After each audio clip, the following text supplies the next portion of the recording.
We build this as going in a potential M.O.P decider, specifically in terms of who the candidate is going to come from the West. Relax, Eagles fans. We know Chad Kelly is going to be in a tuxedo or a dinner jacket, hoping his name is called at the CFL Awards.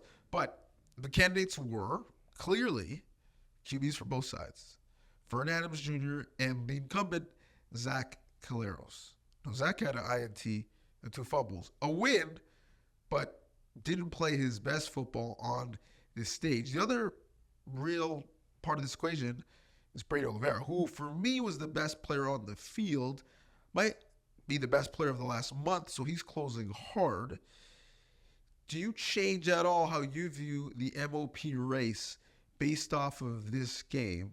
And are we essentially giving Zach maybe credit because of his history and the seasons he's put together and not necessarily this season in isolation? Listen, it's always going to be hard when we're judging and looking at the play of Zach Caleros. I mean, he's been putting on amazing seasons for I don't know how long. He is one of the main reasons for why the Winnipeg Blue Bombers have been such a team to be reckoned with year in and year out. Let's put that out there right now.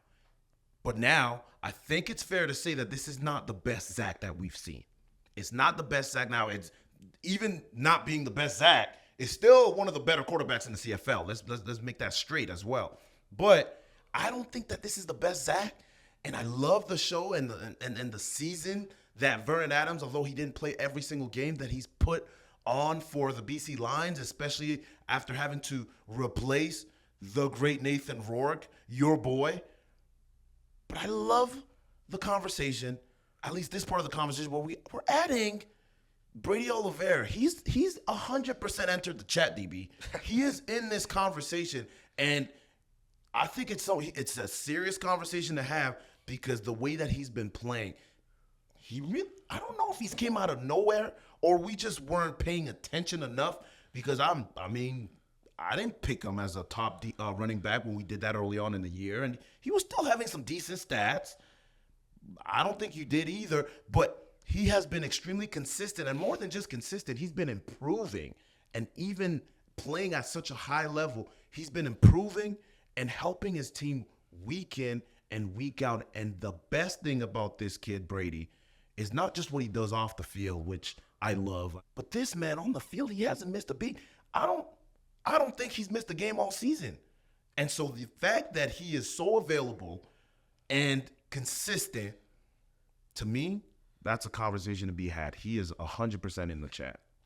Availability is your best ability in football. He's been available. And the other thing I think maybe we overlooked him is we saw, when he came in for,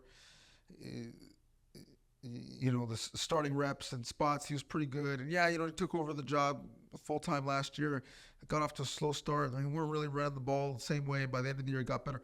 We forgot that young players improve.